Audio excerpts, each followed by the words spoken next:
There were black ministers. See, King, everybody claims friendship and embracing King.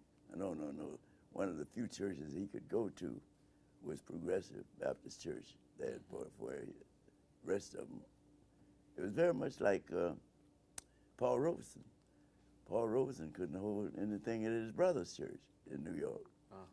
And so. But like other big churches, Mount Olivet, for example. Yeah, because almost all of them were under the financial control of the Democratic Party. Daley found a way to infiltrate through agents, ministers and others. So he'd give you enough money to build a 24 flat for your elderly. Then he said, this you can't do. We'll take our money back or whatever. Now you're obligated to your congregation, or your Bill Berry is obligated to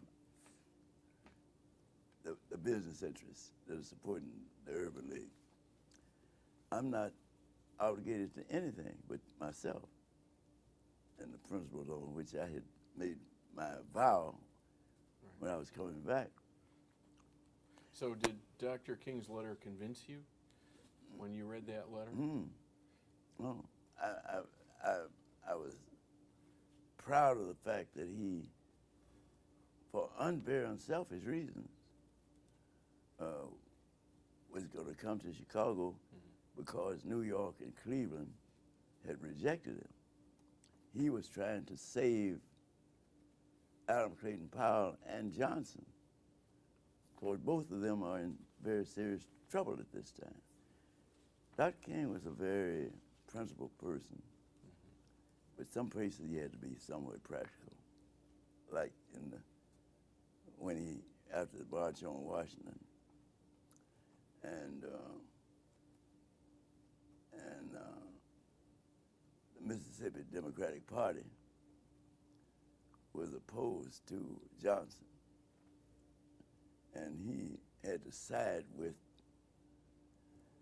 the Johnson, The regular, yeah, and who had practically financed the March on Washington, the chairman of the United Automobile Workers, those brothers. Walter Reuther. The Reuther brothers, Brothers. who were socialists and liberals. But then they wanted Johnson, so when Johnson as Reuther could say to King and others, we paid your bills. You have to come on. And I go back to the Stephen A. Douglas statement. He who pays the fiddler calls the tune. Right. That's the. Right. So now Dr. King comes to Chicago. Despite all the warnings and the lack of unanimous support. Well, the liberal to radical young people, black and white, were saying, don't come, for the reasons that were given. But Doc had more confidence in the, in quotes, middle class, law-abiding than he had in these young hoodlums. And that, of course, that's another story where we go to Selma. It was the Snake Corps youngsters that started Selma, Alabama, for the voter registration. And so he talked about the middle class, because he himself came from the middle class. He didn't come from poverty. You know, through at least two generations before him, they had become the aristocratic black part of the aristocratic black community.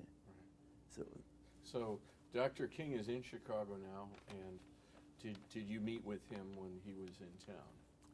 Yeah.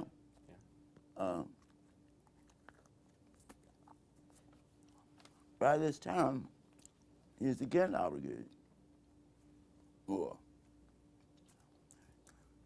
He was taking an open public position on Vietnam. Mm-hmm. He had done that much earlier. He was the first that I knew when we first in. The reason was the people more in danger are young, poor Latinos and blacks. Mm-hmm. They're going to be put into roughest, toughest spots. And therefore, I have to be against that. Mm-hmm. And anyone supporting him, you know, they would kind of have to be in that mode also. So when we were meeting at United Automobile Workers for planning, Charles Hayes at that time, he was Charles, no, he hadn't gone to the Congress yet. And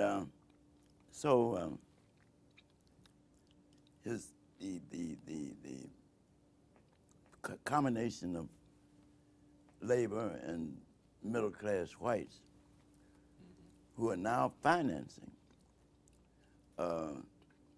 the ACLU, not ACLU, his organization, SCLC. SCLC.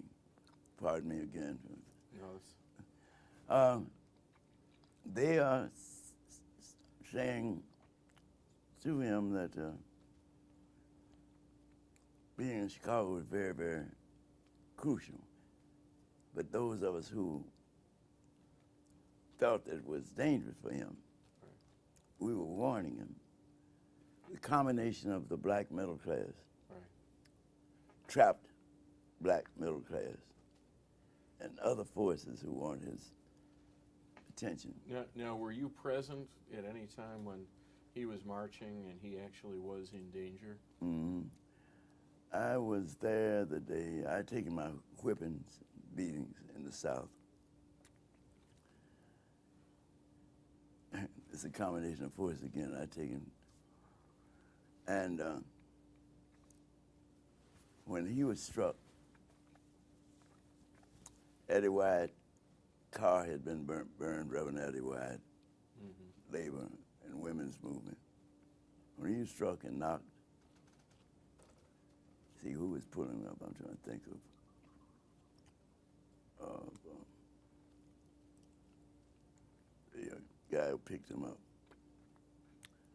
I said to myself, He was struck marching in Chicago. Yeah, Was it Portage Park? Is that where was it? it was a Portage Park or the other. Marquette Park? Market Park. Marquette Park. Pardon my vulgarity.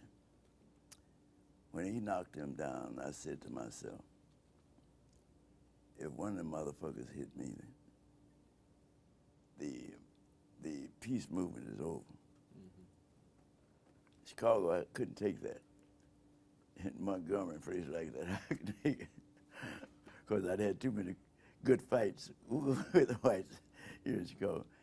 And now, when he is knocked down and said what he said about he had never experienced this kind of violence, there were Catholic sisters and brothers who were marching with us. That area, Market Park, was generally a blue-collar, white area. And as we moved going into that area, the vulgarity, Catholics castigating other white Catholics caused tears. Fallout from that, in a sense, Father Flager was a little boy at the time. He was so embarrassed that he dedicated his life, and is doing it, to breaking up segregation. He does it every day of the week. Yeah, he's fantastic. Another good friend. And so that was practically the end of the civil rights era. And he was invited, of course, to go to Memphis, Memphis. by his brother and others in Memphis. And that last night before his death, when he said, "I've been to the mountaintop. This is optimism. I may not get there, but you're on the mountaintop. You're going to see better life." And that was a kind of stimulation that kept many people going. When he was killed the next day, the peaceful era of the civil rights struggle was over, as indicated by the evidence on the west side of Chicago, that area in Washington, D.C., and New York destroyed practically by that. And the shift in behavior, which he had started from political, social activism, but based in political activism, was another kind of contribution. That the impossible, we do that immediately. Mm-hmm. I keep focusing there because we have a young president who is the beneficiary of the impossible. Now, can we get him and others like him to move to the level of the miraculous? Not just for the people who are the oppressed, but for the world. When I look at, see the possibilities of what Middle East and Eastern people, with the acquisition of nuclear weapons, I feel that at this point, the person most in position to avoid that kind of conflict is our president, if it can be done. I think that's a feeling that many young people who may not articulate it, right, their confidence is that if anyone can stop that mass destruction, it's Barack Obama. Now, why don't we go back to Dr. King has died, the West Side is burning. How would you evaluate the late Mayor Daley's performance during that very difficult era? It's now 1968. What were your thoughts about him as a mayor in that period? 1968, he is